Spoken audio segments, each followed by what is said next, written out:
news. So many people on meth. Ow!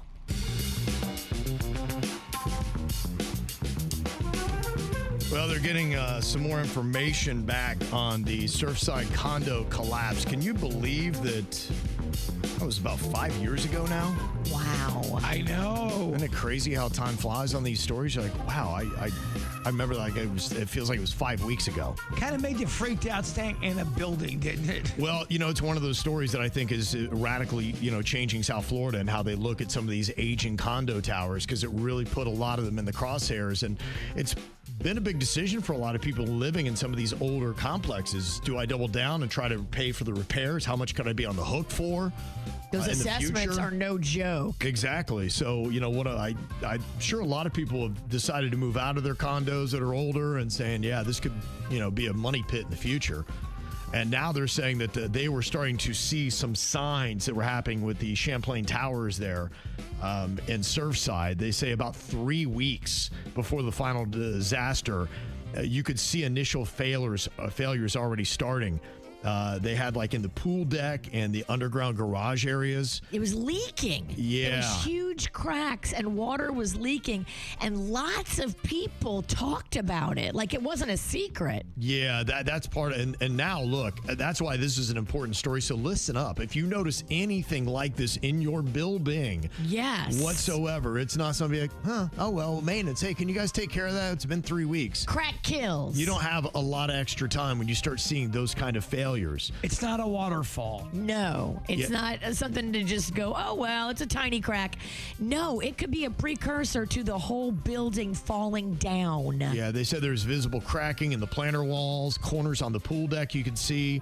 There was a gate near the distressed planter boxes that you could see 3 weeks before it came down. That had dropped and became jammed because the supporting structure was failing.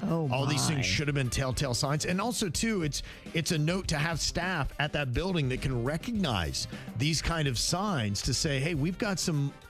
Imagine if they'd have taken the 3 weeks to evacuate people. Yeah. And to get out of there. Get the hell out of the building. Get all of your stuff. Nobody would have died.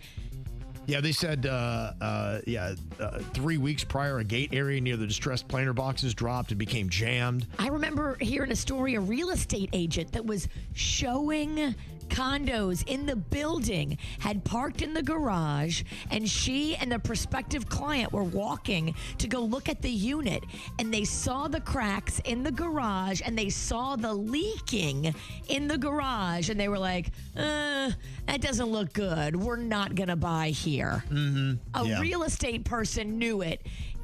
No architectural expert was called in.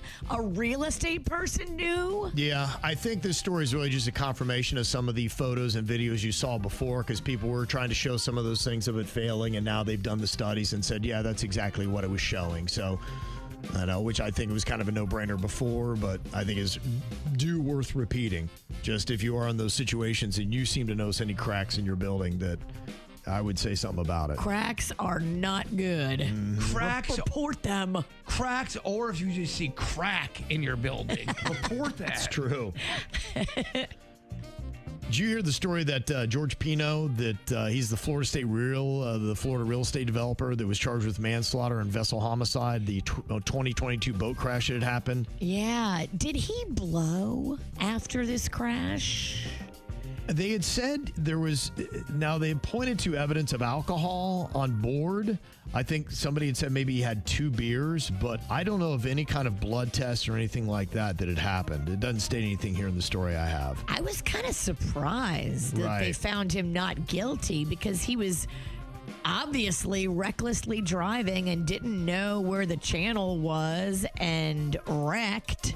And a young girl died. Another girl was like seriously messed up for life from her injuries physically and neurologically. And they found him not guilty. Yeah. So.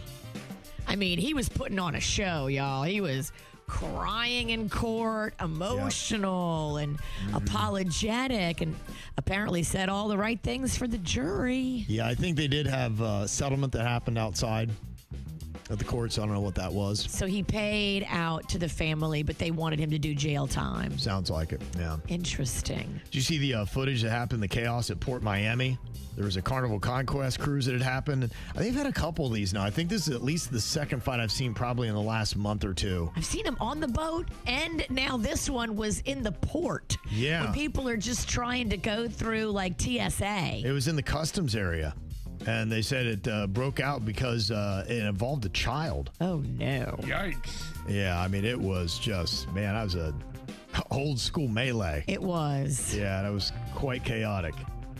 Well, they say Homestead did a little bust there, and what they found was some of these drug-laced chips, and they looked just like Doritos and stuff like that. And they said this is the problem because even adults, you could not tell if the Dorito you're eating was actually laced with some marijuana or CBD and stuff like that. Yeah, this is part of the story of what they found. 70 pounds of weed, nearly 1,000 vape pens, and fake brand name snacks laced with high doses of THC. It's the same logo, the same font, the same colors. Confiscated after a major undercover bust in Homestead. This video taken by police. We're getting an inside look. So looks are deceiving. This looks like just a regular bag of flaming hot Cheetos. I mean, check that out inside. But detectives say these are really laced with a concentrated form of THC. Oh, my gosh. Denny's, we're heading to Homestead.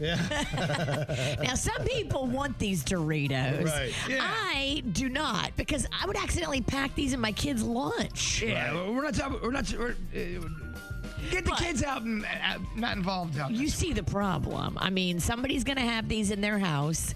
A kid is not going to know that it's not Doritos or Cheetos. They're going to go to eat it and get really sick. Yep.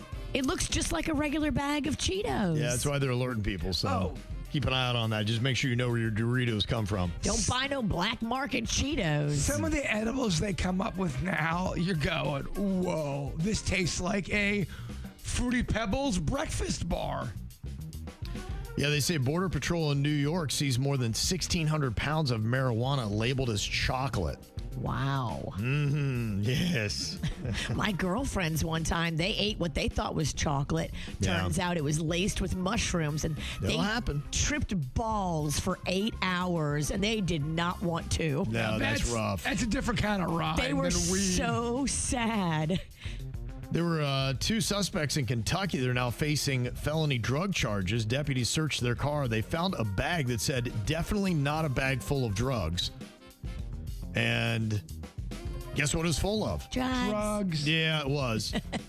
They also had a bag with the words Lacky, Spuge written on it. So far, nobody seems to know what that was all about, but they got some interesting stuff, including a fake ID and some other things that were happening. So, a lot of odd things. I would not touch that bag. No, I would not. I'd be going, hey, where's the new guy? Ugh. You get to touch that bag. Gloves. Says Lacky on it. That's all yours. We need the gloves. Yeah. Mm-hmm. They say deputies in California deployed a drone inside a home with a big magnet to disarm a suspect with a knife during a SWAT situation. It was crazy because they got camera on it, and it goes, and it lifts it right up. I guess the guy like fallen asleep, and the knife was on the table. And it Wow. goes, stuck to the drone. They flew it right back out of the house. Wow. I mean, that's where they are right now with SWAT stuff. Isn't that That's crazy? impressive. Yeah, I thought so as well. Yeah, pretty crazy stuff. Now, here's somebody that is really committed to the craft. Somebody, they say, dropped a item into a toilet at the Camp Edison in California, Sierra Nevada foothills. They apparently tried to go in to get some dropped sunglasses, and they had to be rescued and then hosed off afterwards. Here they are talking about the man that fell into the toilet at the campsite. They advised that the subject had fallen into the chemical storage tank. Law enforcement, Camp Edison staff, fire personnel responded. We were able to safely get him out, decontaminate him. You got to make Decontaminate 'em. sure if you're going to go in for your shades, you do not lose your balance.